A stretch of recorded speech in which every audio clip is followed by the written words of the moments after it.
사랑하고 축복합니다. 잘 오셨습니다.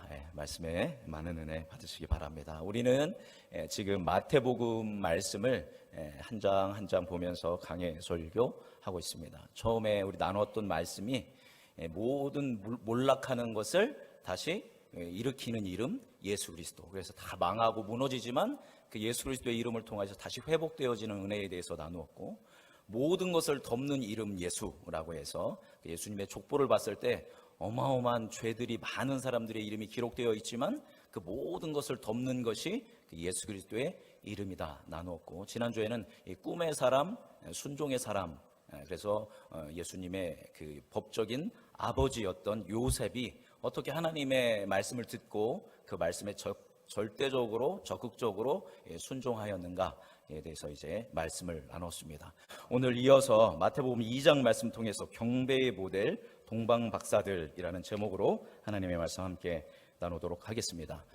우리 8월 15일 그 주간에도 제가 한번 말씀드렸었는데, 이스라엘 민족은 예수님이 오실 당시에 600년 동안 굉장히 그 질고의 시간, 고통의 시간을 이스라엘이 보내고 있었습니다. 한번 영상을 이제 뭐 하나씩 보면, 사진을 하나씩 보면, 첫 번째로는 722년에 아수르 제국에 의해서 북이스라엘이 멸망당했습니다. 지금으로부터 2722년 전이죠. 그래서 아시리아, 성경에는 아수르라고 하죠. 신아시리아 제국에 의해서 북이스라엘이 완전 멸망당해 버려서 이 아시리아 사람들이 이 북이스라엘의 10개 지파 사람들을 다 혼혈로 만들었어요. 그래서 그렇게 혼혈을 해서 만들어진 민족이 사마리아 사람들인 거죠.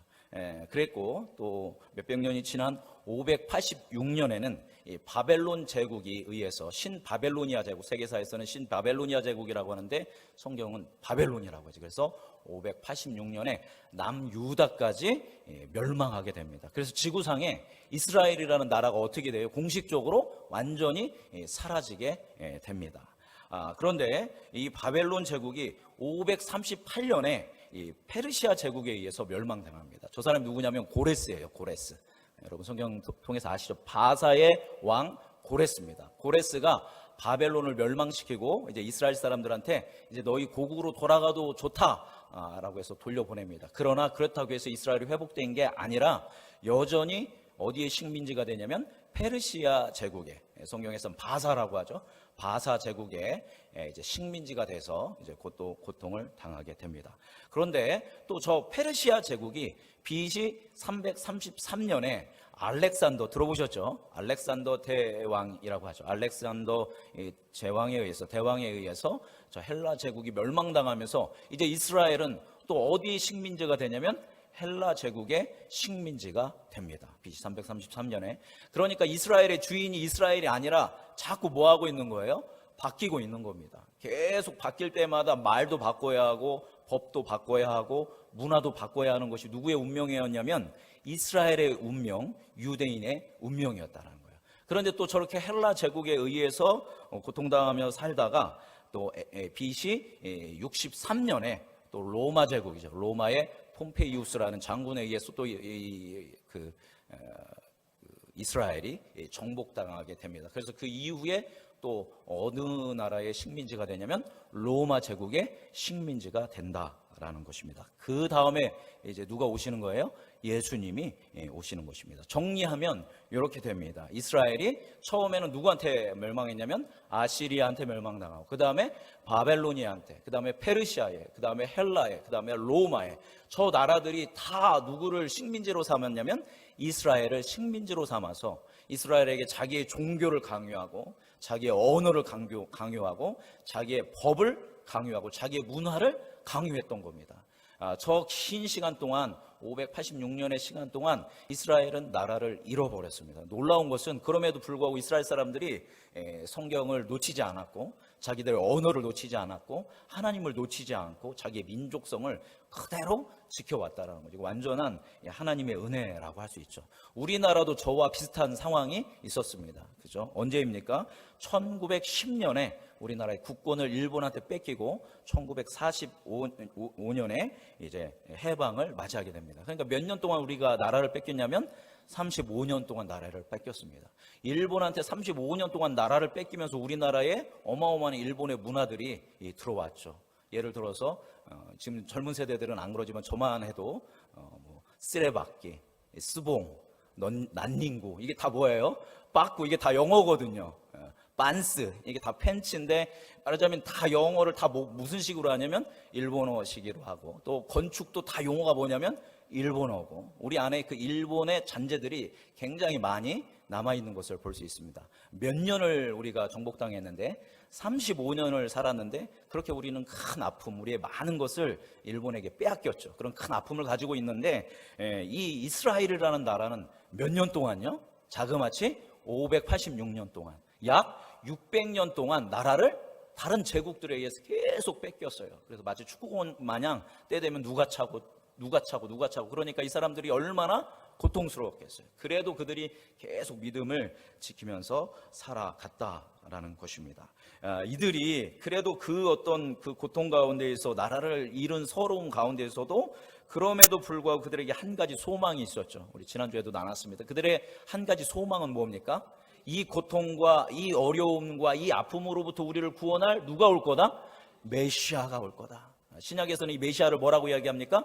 그리스도가 올 거다라는 소망을 가지고 이들이 열심히 하나님을 섬겼고, 그리고 그 메시아는 우리 이스라엘만 구원할 것이 아니라 온 세계 열방을 다 구원하실 분이다 라는 믿음을 가지고 이 사람들이 견디고 또 견디면서 이스라엘 사람들이 살았던 것입니다. 그렇게 열심히 하나님을 믿다 보니까 이 사람들이 더 열심을 내자 하면서 종교의 부흥운동이 일어나게 됩니다. 말씀의 부흥운동이 일어나서 우리 이게 멸망당한 이유는 하나님 말씀대로 살아서 살지 못해서 이렇게 된 거다. 그러니까 우리 말씀대로 살자 해가지고 운동이 일어난 게 무슨 운동이냐면 바리새파 운동입니다. 그래서 바리새파인은 철저하게 뭐대로만 살자, 율법대로 우리가 살자. 그래서 이 분리라는 뜻을 가지고 있거든요. 그래서 세상과 분리되어서 하나님의 말씀대로 살기 위해서 생긴 부흥운동이 무슨 운동이라고요? 바리새파 운동입니다. 또 어떤 사람들은 우리가 성전을 잘 섬기고 하나님께 잘 예배드리지 못해서 우리나라가 이렇게 멸망당한 거다. 그러니까 우리는 뭐를 잘 지켜야 한다? 성전을 잘 지키고 성전의 예배를 통해서 하나님께 영광 올려드려야 한다. 이런 운동이 있었는데 이것이 바로 사두개파입니다. 그래서 대제사장을 중심으로 제사장 가문들이 뭉친 사람들이 뭐냐면 사두개인입니다. 그래서 이 사두개인들은 철저하게 이 모세 오경에 기반해서 어떻게 성전에서 예배 드릴까 힘쓰고 애썼던 사람들이 사두개인이다라는 겁니다. 이렇게 사두개인 운동이 있었고 바리새파 운동이 있었어요. 예수님 오시기 전에. 그리고 예수님 오실 때는 이게 조금 희미해질 때인데, 그런데 그거에 만족하지 못하는 사람들이 있었어요. 아니다, 완전 세상이랑 끊어버리고 우리는 광야의 영성으로 그냥 광야 속으로 들어가서 그냥 하나님만 섬기고 하나님만 바라보면서 메시아 오시기를 고대하고 기대하자라고 하면서 사막으로 광야로 들어가서 거기서 공동생활하면서 성경을 필사하고 금식하고 기도하면서 살았던 사람들이 있어요. 그 사람들을 누구라고 하냐면 에세나파라고 합니다. 에세나파. 그래서 세례 요한이 아마도 에세네파일 거다라고 사람들은 이야기합니다. 그 세례 요한의 어떤 사역의 모습을 보면, 자, 그래서 예수님이 오시기 전에 이 메시아가 올 것을 대망하고 그것을 준비하기 위해서 어떤 사람들은 성전 중심으로, 또 어떤 사람은 말씀 중심으로, 어떤 사람은 아예 광야로 사막에 들어가서 기도하면서 그렇게 주님 오심을 기다리는 사람이 있었고, 마지막 또 사람들이 있었는데 그냥 말로만 신앙으로만 기도로만 할 게 아니라 우리가 직접 뭐 하자? 행동하자, 우리가 움직이자, 이런 사람들이 있었습니다. 그 사람들을 뭐라고 하냐면 또 열심당원이라고 합니다. 그래서 열심당원은 품속에 칼을 들고 다니면서 우리가 혁명을 일으켜서 이 이스라엘 가운데 하나님의 나라를 다시 세우자라고 하는 또 다른 열심당원이 있었다라는 것입니다. 그렇게 이 모든 사람들은 메시아가 올 걸 고대했고, 메시아가 오면 이스라엘이 회복되어질 거다라는 그런 소망이 이들에게 있었습니다. 그런데 바로 그때 마침 그렇게 사두개파 운동, 바리새파 운동, 에세나파 운동, 또 열심당원들이 활동할 때 그때 때마침 누가 오신 거예요? 예수님이. 우리 지난주에 봤던 것처럼 1장에 본 것처럼 드디어 예수님이 성육신 하셔서 사람의 몸을 입고 이 땅에 오셨다라는 것입니다. 자, 그들이 그렇게 기다렸던 메시아가 왔으니까 그럼 이제 알아보는 사람이 있을까요, 없을까요? 이 제사장 중에서, 이 바리새파인 중에서, 사두개인 중에서, 그리고 에세나파 중에서, 그리고 열심당원 중에서 예수님을 알아본 사람이 있을까요, 없을까요? 놀랍게도 몇 사람도 없어요? 단 한 사람도 없었다라는 거예요. 그렇게 메시아가 오기를 기대하고 갈망하고 말씀 연구하고 막 종교 생활을 열심히 했는데 예수님 오셨을 때 한 사람도 예수님 온 거를 알아본 사람이 없었다라는 거예요. 근데 예수님이 오신 거를 미리부터 오시기 전부터 알아보고 예수님을 찾아온 사람들이 있어요. 그들이 바로 누굽니까? 오늘 성경 말씀에 나오고 있는 동방 박사들이다라는 것입니다. 이 동방 박사들이 예수님 찾아오셔서 예수님한테 경배드린 거는 이게 있을 수 있는 일이 아니에요. 또 반대로 얘기하면 좀 오해하실 수 있지만 있을 수도 없고 있어서도 안 될 일입니다. 그거에 대해서 제가 설명드리겠는데 우리 2장 1절에서 3절 말씀 같이 읽어보겠습니다. 시작. 헤로드 왕 때에 예수께서 유대 베들레헴에서 나심에 동방으로부터 박사들이 예루살렘에 이르러 말하되 유대인으로 왕으로 나신 이가 어디 계시냐? 우리가 동방에서 그의 별을 보고 그에게 경배하러 왔노라 하니 헤로드 왕과 온 예루살렘이 듣고 소동한지라. 자, 저 말씀을 보니까 이 동방의 박사들, 동방 박사들이니까 당연히 어디서 왔대요? 동방에서 왔어요. 제 주소가 저번 주에 말씀드렸는데 끝에가 동방리입니다. 동방리. 충청남도 구역은 구룡면 동방리. 제가 동방에서 왔습니다. 근데 이 성경에서 이 동방은 뭐냐면 바로 이 이스라엘에서 동쪽에 있는 나라인데 그 나라를 어디로 보냐면 바사로 봅니다. 성경에 바사. 아까 여러 제국들이 나왔죠? 이 바사인데 세계사에서 뭐라고 하냐면 페르시아라고 해요. 지금의 이란입니다. 이란이라는 나라. 이 페르시아에서 온 사람들이 바로 동방에서 온 동방 박사들인데 그렇기 때문에 짧게는 1000km, 길게는 수천 킬로의 길을 여행해서 이 사람들이 그 페르시아에서 이 예루살렘까지 찾아온 겁니다. 그런데 말씀을 보니까 저 사람들이 뭐 보고 찾아왔대요? 별을 보고 찾아왔다라는 거예요. 그죠? 별을 보고 찾아왔습니다. 당시 페르시아 사람들은 이 천문학이 어마어마하게 발전되어 있었습니다. 그래서 뭐 공전, 자전 뭐 이런 모든 것들을 관찰하고 그리고 계절을 관찰하고 그래서 일식이 언제 올지, 월식이 언제 올지 이런 것들을 이 사람들이 기가 막히게 연구했는데 그 이 별자리들이 움직이는 걸 보니까 뭐가 있는 거예요? 막 마구잡이로 움직이는 게 아니라 그 안에 뭐가 있냐면 질서가 있더라는 거예요. 그래서 저 질서를 연구하다 보면 인간의 역사도 뭐에 따라서 간다? 뭔가 하나님의 신의 질서에 따라서 가니까 우리가 길흉을 점칠 수 있고 미래를 찾아볼 수 있고 또 영웅과 왕이 태어난 것을 알 수 있다. 그래서 우리 위인전 보면 꼭 누가 태어날 때 뭐가 뜹니까? 별이 뜨고 그 사람이 죽을 때 뭐가 떨어졌다? 별이 떨어졌다. 우리의 세계관 속에도 이런 게 섞여 있지 않습니까? 근데 이 페르시아 사람들은 이걸 기가 막히게 연구했고 그것을 연구하는 사람들을 바로 뭐라고 했냐면 마고이라고 이야기하는데 또 마기, 또 마고이라고 이제 원어로는 그렇게 이야기하는데 이게 무슨 뜻이냐면 우리말로 하면 점성술사, 마술사라는 뜻을 가지고 있어요. 근데 성경에 차마 동방의 점성술사들이 또 동방의 마법 마술사들이 이렇게 왔다라고 말하기가 어렵기 때문에 이걸 뭐로 이야기했냐면 박사로 해석했습니다. 박사로 얘기해도 틀린 건 아니에요. 왜냐하면 그 당시 이 점성술사들은 굉장한 지식을 가지고 있는 사람들이기 때문에 박사라고 해석해도 상관은 없지만 이 원어를 온전하게 1대1로 해석하면 동방의 점성술사다. 또 동방의 마술사들이 찾아왔다라고 봐야 한다라는 것이죠. 근데 여러분 신명기 17장 1절에서 5절 또 말씀을 보면 절대로 일월 성신을 섬기거나 별을 가지고 점치지 마라. 별을 가지고 점치는 사람은 어떻게 하라라고 써 있는 줄 아세요? 어떻게 해라? 돌로 쳐 죽여라 라고 쓰여 있는 겁니다. 그러니까 이 동방에서 이 이방에서 그 먼 이방에서 온 이 점성술사들은 이스라엘의 개념으로 율법의 개념으로 보면 뭐 해야 할 사람들이에요? 돌로 쳐서 죽여야 할 사람들이에요. 아주 악한 이들이에요. 우상 숭배자들이에요. 그런데 그 사람들이 뭐 한 거예요? 별을 보고 예수님을 찾아왔다라는 거죠. 그렇기 때문에 이게 있을 수 없는 일이고 어떻게 보면 있어서도 안 된 일처럼 우리는 이 보이는 사건이라고 볼 수 있다라는 것입니다. 그런데 그들이 그 별을 보고 이 페르시아에서 이 점성술사들이 예루살렘까지 온 이유가 무엇입니까? 우리 말씀 다시 한번 보여주시면 뭐 때문에 왔다라고 이야기합니까? 여기 보니까 2절 보니까 뭐라고 쓰여 있죠? 유대인의 왕으로 나신 이가 어디 계시냐 이렇게 물어본 거예요. 그러니까 누구 찾아온 거예요? 유대인의 그 왕으로 태어난 아기를 찾으러 왔습니다. 이 사람들이 어느 나라 사람들이라고요? 페르시아 사람들. 그럼 당연히 누구를 찾아가야 돼요? 페르시아의 왕자를 찾아갔든지 당시 제국이던 주도권을 가지고 있던 로마 황제를 찾아가야 하는데, 그게 아니라 저 조그만 나라, 사실 이스라엘 우리나라 강원도보다 조금 큽니다. 아주 작은 나라인데 그 작은 나라에 아기가 왕이 태어났다는 게 이 페르시아는 큰 나라인데 그렇게 중요하지 않은데 여기까지 찾아왔다라는 거예요. 찾아와서 경배했다라는 겁니다. 그 아기를 우리가 뭐 하러 왔다? 그에게 2절 뒤에 보니까 뭐라고 써 있습니까?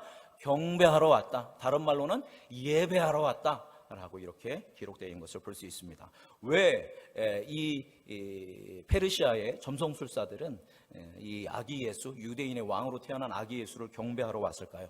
왜냐하면 이 당시 이스라엘 사람들이 포로로 끌려갔지 않습니까? 포로로 끌려갔던 나라가 어디냐면 바로 아시리아, 또 그리고 바벨론, 그리고 또 바사, 페르시아입니다. 그러니까 어디로 끌려간 거예요? 동방으로 끌려간 거예요. 그래서 그 안에 많은 유대인들이 남아 있었어요. 그래서 그 남아 있는 유대인들을 뭐라고 이야기하냐면 디아스포라라고 합니다. 그래서 디아스포라들이 그 지역의 사람들한테, 지혜로운 사람들한테 우리 유대교가 있는데, 우리 유대인이 믿는 여호와가 있는데 그 여호와가 누구를 보내주신다?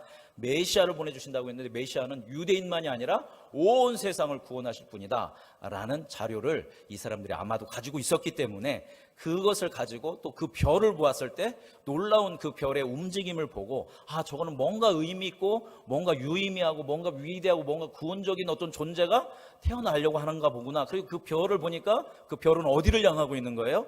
이스라엘을 향하고 있었기 때문에 그들이 아주 그 먼 길을, 수천 킬로의 길을, 그 당시에는 길도 잘 갖추어지지 않았고 또한 도적도 많은 그런 상황인데 목숨을 걸고 이 사람들이 긴 여행을 했다라는 것입니다. 자, 그래서 그들이 이제 이스라엘에 방문했고, 당연히 이 이스라엘의 왕이니까 어디에 있어야 돼요? 이스라엘이 왕이 태어났으면 예루살렘에 있어야죠. 왕궁이 있어야죠. 헤롯 왕궁에 있을 거라고 생각해서 헤롯한테 찾아가서 물어봤더니 모든 사람들이 갑자기 깜짝 놀라면서 메시아가 태어났다고 하니까 놀라면서 그 온 성에 소동이 일어나게 됩니다. 그래가지고 이제 헤롯이 이제 당대의 최고의 성서학자들, 신학자들을 모아서 어디서 태어나냐고 물어보게 되죠. 그것이 4절에서 6절 말씀입니다. 같이 읽어볼까요? 시작.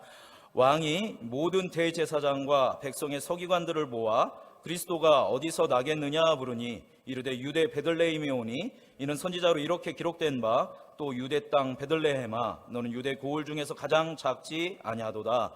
내게서 한 다스리는 자가 나와서 내 백성 이스라엘의 목자가 되리라 하였음이니이다. 아멘. 그래서 어디래요? 베들레헴이래요. 그래서 이 선지자는 누구를 얘기하는 거냐면 미가를 이야기합니다. 미가 선지자가 미가서 5장 2절에 예언된 예언을 조금 다르기는 하지만 그것을 통해서 베들레헴이라는 마을, 이 베들레헴은 누구가 태어난 고향이죠? 다윗 왕이 태어난 고향입니다. 이 베들레헴이라는 곳에 태어났다라고 해서 그 베들레헴을 향해서 이들이 나아가기 시작합니다. 하나님께서는 사실 우리에게 여러 가지 방식으로 말씀을 하셔요. 그죠? 그래서 사람과 대화를 통해서 말씀해 주시기도 하시고, 지난주에 나눴던 것처럼 때로 꿈을 통해서 이야기하시기도 하고, 또 자연을 통해서도 또 우리에게 말씀해 주시기도 해요. 그런 것을 무슨 계시라고 하냐면 자연 계시, 또 일반 계시라고 합니다. 그런데 우리는 죄인이기 때문에 그걸 잘못 해석할 수 있고 자기중심적으로 해석할 수 있기 때문에 이러한 일반 계시는 반드시 뭐로 확증을 받아야 하냐면, 뭐로 받아야 할까요? 하나님의 성경 말씀으로 확증을 받아야 돼요. 그러니까 동방 박사들은 별을 보고 자연 계시, 일반 계시를 통해 뭔가 구원자가 올 거라는 걸 알았는데, 그래서 예루살렘까지 왔는데 예루살렘에서 드디어 뭘로 확증을 받았습니까? 성경으로 확증을 받은 거예요. 그래서 어디에서 태어나냐 그랬더니 성경에 보니까 미가가 예언하기를 어디서 태어납니다? 베들레헴에서 태어납니다. 그 확증을 받고 당연히 이 사람들은 그 하나님의 말씀이 맞겠지 하고 이 동방 박사들이 어디를 향해서? 베들레헴을 향해서 나아가게 되는 것입니다. 이것을 통해서 우리가 알 수 있는 것은, 우리가 어떤 하나님의 감동이 있을 때, 또 뭔가 기적적인 것을 체험한다든가 초자연적인 것을 체험한다든가 아니면 일반적인 것을 통해서 뭔가 하나님이 나를 부르시고 나에게 뭔가 말씀하신다는 그런 감동이 있을 때는 반드시 뭐를 통해서 확증을 받아야 한다? 하나님의 말씀, 성경을 통해 확증을 받아야 한다라는 것을 이 박사들을 통해서 알 수 있습니다. 이 동방 박사들은 이제 베들레헴으로 출발하는데 갑자기 문득 뭐가 다시 뜨게 됩니까? 별이 떠오르게 됩니다. 여태까지 별이 갑자기 없어졌다가 다시 보였기 때문에 문득이라고 쓰고 있는 거죠. 우리 9절과 10절 말씀 읽어보도록 하겠습니다. 읽어볼까요? 시작. 박사들이 왕의 말을 듣고 갈새 동방에서 보던 그 별이 문득 앞서 인도하여 가다가 악이 있는 곳에 위에 머물러 서 있는지라. 그들이 별을 보고 어떻게 돼요? 매우 크게 기뻐하더라. 여기 말씀을 보니까 어떻게 그 말씀에 의지해서 베들레헴으로 가다 보니까 어떻게 별이 나타났다고요? 문득 갑작스럽게 나타나서 어디 위에 머물렀냐면 아기 예수님이 있는 곳 위에 머물렀습니다. 그래서 그들이 그걸 보고 기뻐했는데 말씀을 보니까 어마어마하게 강조해 놓지 않았습니까? 매우 크게 기뻐하다. 총 몇 번을 반복하고 있습니까? 4번을 반복해서 이들 안에 어마어마한 그 기쁨의 충만함이 있었던 것을 표현하고 있습니다. 마치 해산의 기쁨처럼, 그죠? 오랜 동안 아이를 뱃속에 넣어놓고 힘겨운 시간을 보냈지만 또 출산의 고통을 경험했지만 그 아기가 태어났을 때 너무너무 큰 기쁨으로 지금까지 어떤 그 고통을 다 잊어버리는 것과 같이 그런 큰 기쁨으로 어머니가 충만한 것처럼 이 동방박사들 안에도 이 예수님을 발견하면서 너무너무 큰 기쁨이 그들 가운데 있었다라는 것입니다. 그래서 그 안으로 들어가게 됩니다. 자, 여기서 제가 문제 한 개 내겠습니다. 한번 더 집중하시고. 여러분, 이 동방박사가 몇 명이었을까요? 몇 명? 우리 기본적으로 몇 명으로 알고 있습니까? 3명으로 알고 있습니다. 성경 찬송에도 동방박사 3사람 이런 얘기 나오고 있죠. 그러나 성경에는 동방박사가 3사람이라고 전혀 쓰여 있지 않습니다. 제가 예전에 그래서 예전 교회에서 퀴즈를 냈어요. 자, 동방박사가 3사람일까요? 했으니까 사람들이 다 맞다고 쓰는 거예요. 그래서 제가 이제 여러분 동방박사가 3사람이란 말은 성경에 어디에도 없습니다. 이렇게 얘기를 했어요. 그랬더니 똑똑한 친구들이 그 얘기를 하더라고요. 목사님, 없기는 하지만 3명일 수도 있잖아요. 이렇게 얘기를 하더라고요. 그래서 그럼 이 문제는 패스해야겠다 한 기억이 있습니다. 3명일 수도 있어요. 그러나 3명이라는 기록은 없습니다. 왜 3명으로 생각하냐면 선물이 몇 개니까 3개니까 하나씩 가져왔을 거다라고 이렇게 생각하고 있는 것입니다. 그러나 우리가 생각했을 때 헤롯 대왕이 있지 않습니까? 우리 다음 주에 이제 헤롯이 어떤 가문의 어떤 왕인지에 대해서 이제 나누게 될 건데 헤롯은 어마어마한 사람이었습니다. 그냥 동방에서 박사 몇 명 와가지고 얘기했다고 해가지고 막 호들갑을 떨고 막 이렇게 난리 피울 사람이 아니에요. 그 사람은 어마어마한 대범한 사람입니다. 그 사람이 그렇게 뭔가 충격을 받고 흔들렸다라는 거는 한두 사람이 온 게 아니에요. 어마어마한 행렬이 있었다라는 거죠. 그래서 동방정교회라고 하는 또 교단이 하나 있어요. 크게 기독교가 3개 교단인데 우리 개신교, 또 하나는 카톨릭, 또 하나는 동방정교회거든요. 근데 초대교회의 전통을 가장 많이 가지고 있는 게 동방정교회예요. 근데 동방정교회는 동방박사가 몇 명이다라고 이야기하냐면 12명이다 이렇게 이야기하고 있습니다. 그러니까 그 당시에 이 동방에서 수많은 점성술사들이, 동방의 박사들이 예수님을 찾아서 오는 행렬이 많았다라는 거예요. 그렇기 때문에 그걸 보고 누가 충격을 받은 거예요? 헤롯이 충격을 받았다라는 거죠. 그리고 또 우리가 한 가지 오해하는 게 우리 성탄절에 보면 아기 예수가 마구간에 누워 있고 거기에 목자들하고 또 동방박사가 같이 있잖아요. 이게 상징적으로 표현한 것일 뿐이지 동방박사는 그때 오지 않았다라는 겁니다. 왜냐하면 동방박사가 떠난 다음에 헤롯이 예수님을 죽이려고 하니까 그 예수님의 어머니 그와 함께 요셉이 애굽으로 도망치지 않습니까? 그런데 그때 태어나고 나서 예루살렘에 최소한 몇 달을 있었냐면 한 달을 있었어요. 누가복음을 보면. 왜냐하면 누가복음에 보면 예수님이 태어나서 예수님을 데리고 성전으로 모시고 가죠. 그래서 그때 이제 안나와 시므이가 예언을 합니다. 그건 뭐냐면 아기가 태어나면 반드시 며칠이 지났을 때 30일이 지났을 때 어머니는 정결 예식을 드리고 또 아이를 하나님께 드리는 예식을 해야 돼요. 그게 예루살렘에서 30일 후에 가능한 겁니다. 그래서 30일 후에 성전에 가서 이 예식을 하기 때문에 지금 예수님이 태어난 지 최소한 며칠이 지난 거예요? 30일이 지난 거예요.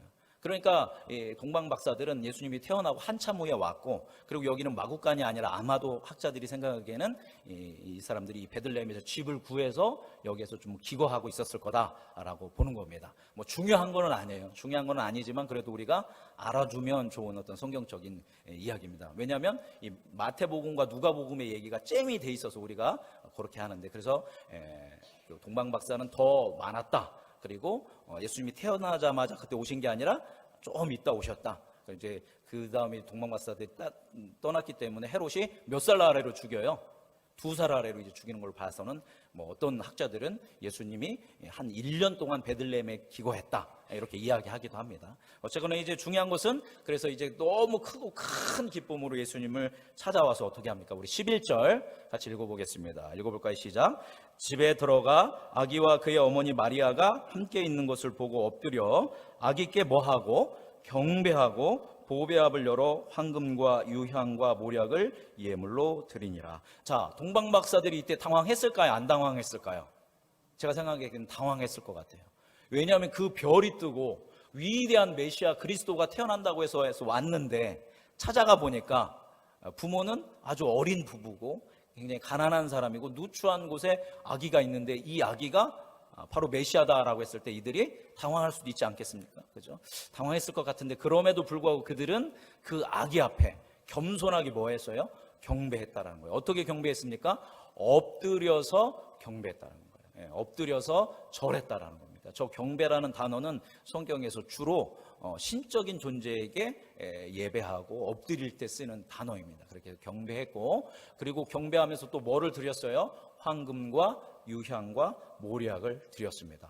여러분 설교 시간에 많이 들으셨겠지만 이 마태복음 강의니까 다시 한번 보면 저 각 그 선물 하나하나에는 뭐가 있냐면 의미가 있습니다. 다음 장 보여주시겠습니까? 저 보면 일반적인 용례 그리고 이제 성경적 의미인데 황금 같은 거는 우리가 알듯이 귀하고 변하지 않은 아주 희소하기 때문에 같이 있는 거죠.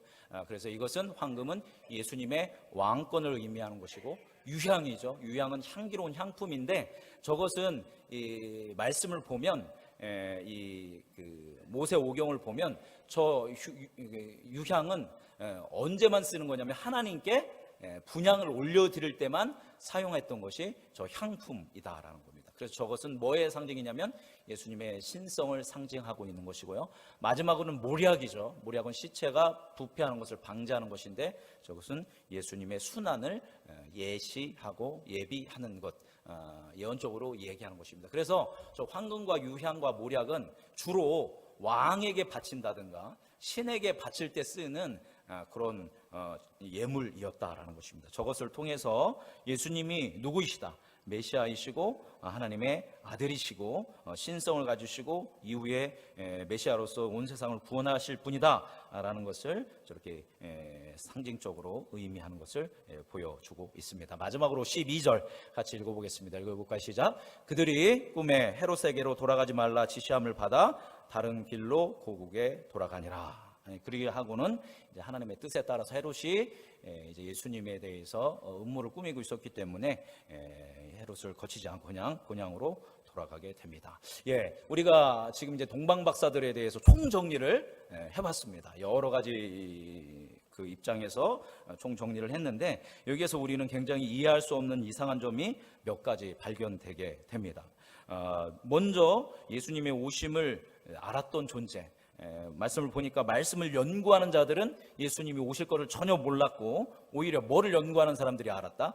별을 연구하는 사람들이 알았다. 대제사장들과 서기관들은 주의 성전에서 매일같이 제사를 드리고 하나님의 말씀을 묵상하고 연구했지만 그런데 별을 보고 그들은 알지 못했지만 이 동방박사들은 별을 보고 알아냈다라는 거죠.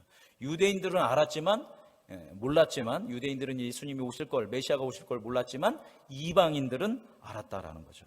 메시아를 찾아서 이 이방의 점성술사들은 몇 킬로를 왔어요. 최소 1000킬로에서 수천 킬로를 여행해서 왔는데 이 메시아가 왔다라는 소식을 듣고도 이 유대인들은 채 8킬로를 움직이지 않았습니다. 여러분 예루살렘에서 베들레헴까지의 거리가 8km예요. 제가 운전하고 굉장히 많이 다녔었는데 멀지 않은 거리인데 8km도 움직이지 않았어요. 유대인들은.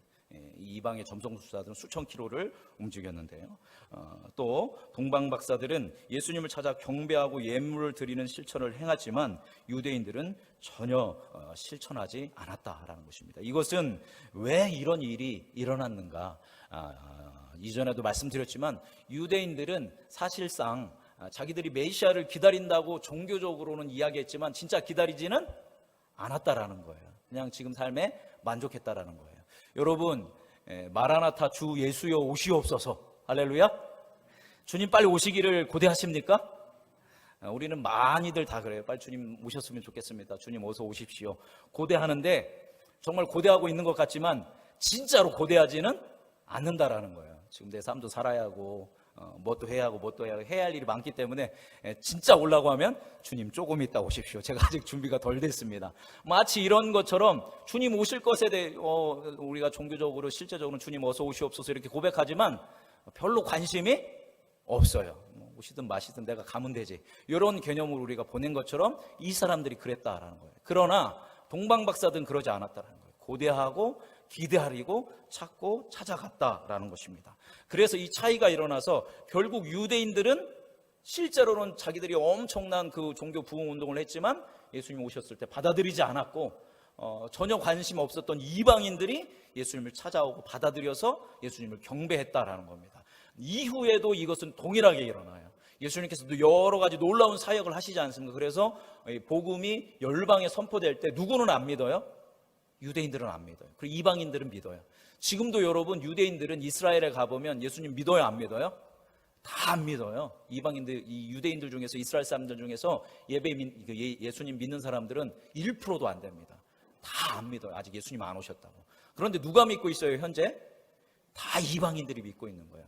말하자면 다 동방박사의 후예들이 이렇게 지금은 예수님을 믿고 있는 이것을 볼 수 있습니다. 그래서 이 동방박사들이 이렇게 긴 여행을 할 수 있었던 한 가지 목적은 바로 왕을, 바로 메시아를 경배하고 예배하기 위해서였다라는 것입니다. 자, 그래서 그들은 예수님을 경배하기 위해서 온 마음과 힘을 다했고 찾아갔다라는 것입니다. 이제 말씀 정리하겠는데요. 오늘 말씀을 통해서 이 동방박사들을 통해서 우리가 배워야 할 것은 바로 뭐냐면 경배하는 사람의 자세, 하나님을 예배하는 사람의 태도가 무엇인지를 우리가 봐야 한다라는 겁니다. 많은 그리스도인들이 예배를 드리고 또 하나님을 믿을 때 바라는 게 뭐냐면 하나님이 좀 나를 뭐 해주셨으면 좋겠어요? 찾아와 주셨으면 좋겠어요. 그리고 좀 하나님이 나한테 자세히 자기를 좀 설명해 주시고 나는 하나님이다, 나는 너를 이렇게 한다고 입증해 주셨으면 좋겠어요. 보여주셨으면 좋겠어요. 그리고 하나님이 좀 내가 기도하는 것 좀 그때그때 들어주셔서 나에게 복도 주시고 좀 나한테 선물도 주셨으면 좋겠어요. 이게 많은 그리스도인의 모습이다라는 겁니다. 그러나 이 동방박사, 그래서 이 이스라엘의 사람들의 이 종교적인 사람들이 이런 모습이었다라는 거예요. 그러나 동방박사들은 그랬나요? 아주 정반대였다라는 거예요. 동방박사는 예수님을 뭐 했어요? 예수님을 찾아오기를 기다린 게 아니라 뭐 했습니까? 찾아갔습니다. 수천 킬로를 목숨을 걸고 자기 재산을 다 쏟아부어서 예수님을 찾아가는 그 긴 열정, 산을 넘고 물을 넘고 또 강도의 위협을 넘어서 한 마음으로 열심으로 일심으로 열정을 가지고 누구를 찾아갔다? 하나님을 찾아갔다라는 것입니다. 그리고 그들은 하나님 나에게 좀 기쁨을 주세요, 예배드릴 때 평화를 주세요, 그게 아니라 그 별이 멈춘 걸 보고 그 예수님이 계신 곳을 보고 어떻게 했다겠습니까? 매우 크게 기뻐하고 기뻐했더라는 거예요. 얼마나 고생이 많았어요. 그런데 그 예수님을 만났을 때, 그 하나님의 자리를 찾아왔을 때 그들은 기쁨으로 자기의 모든 것을 표현했다라는 거예요. 뭐의 예배자였다? 기쁨의 예배자였다라는 겁니다. 우리 사랑하는 음성중앙교회 성도 여러분, 하나님을 찾아오시는 우리 성도님들 되기를 바랍니다. 그리고 하나님을 향해서 오셨을 때 기쁨으로 하나님께 예배드릴 수 있는 여러분이 되기를 바랍니다. 세상의 모든 짐을 지신 그런 표정이 아니라 주님으로 인해 내가 기뻐하고 감사합니다, 이런 의미로 기쁨으로 하나님께 예배를 드리기를 원합니다. 또 이 사람들은 어떻게 했어요? 완전히 엎드려서 절했다라는 겁니다. 이게 예배자의 태도가 돼야 한다는 거예요. 우리가 주님 전에 나왔을 때는 겸손하게, 그리고 낮아지는 마음으로, 주님을 경외하는 마음으로 온 마음으로 주님을 집중해서 주님께 예배 드려야 한다는 거죠. 이들이 이 아기 예수 앞에서 완전히 몸을 납작하게 엎드려서 그에게 절하면서 예배했던 이런 겸손함으로 우리는 예배를 드려야 한다라는 것입니다. 또 여러분 시험에 들지 마십시오. 이분들은, 이 동방박사들은 예배하러 와서 주님한테, 예수님 저한테 뭐 주십시오 하지 않았어요. 예수님한테 뭐를 드렸습니까? 당시 왕이나 가질 수 있는, 당시 신에게만 바쳐지던 황금과 유향과 모략을, 자기의 전 재산이라고 할 수 있는 것을 누구에게 드렸어요? 하나님께 드렸다라는 거예요. 주세요 주세요가 아니라 하나님께 드렸다라는 겁니다. 바로 이것은 무엇을 의미하냐면 하나님을 향한 희생, 하나님을 향한 나의 헌신을 의미하는 겁니다. 예배자에게는 뭐가 있어야 한다는 거예요? 하나님을 향한 희생과 헌신이 있어야 한다는 거예요. 제가 헌금 많이 드리라는 말씀 아닙니다. 우리가 주님 앞에 나의 시간과 나의 열정과 나의 마음과 나의 가진 것을 희생하고 헌신하며 드리는 것이 참된 예배자의 모습이라는 것을 동방박사가 보여주고 있습니다. 그리고 마지막으로 이 동방박사는 뭐 했죠? 하나님의 말씀에 순종해서 가라는 대로 간 것을 볼 수 있었습니다. 그래서 그들이 비록 이방인이었지만, 점성술사였지만 한 마음으로 하나님을, 예수님을 기다렸고 예수님을 예배했고 예수님을 고대했기 때문에 그들이 그렇게 예수님을 만나고 처음으로 예수님을 경배하고 예배한 자들이 되어서, 그래서 이후에 모든 이방인에게도 이 복음이 증거되어지고 이 메시아로 말미암아 구원을 받게 된다는 이 예표의 사건을 담당하는 그 귀한 역할을 이 동방박사들이 감당했던 것을 볼 수 있습니다. 사랑하는 우리 음성중앙교회 성도 여러분 모두가 앞서 이야기했던 대제사장, 서기관들, 바리새인들, 그리고 헤롯 왕, 정말 열심히 열정을 다해서 하나님을 막 예배하고 하나님께 집중하여서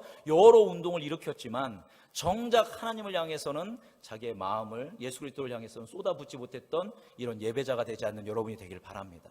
주님께 무관심한 자가 아니라 누구처럼, 동방박사들처럼 하나님께, 예수님께, 우리 성령님께 관심을 갖고 하나님을 찾아가고 나의 열정을 주님께 드리고 기쁨으로 예배하고 겸손함으로 경외함으로 주님 앞에 엎드리며 나의 가진 것을 가지고 주님께 헌신하고 희생하는 참된 예배자가 되어서 하나님이 기뻐 받으시는 예배를 드리는 우리 중앙교회 모든 성도님들 되기를 간절히 소망합니다. 그렇게 우리가 예배자가 될 때 우리를 통해서 여러분의 삶, 여러분의 가정, 우리 음성중앙교회를 통해서 하나님의 위대한 일들을 행하여 주실 줄 믿습니다.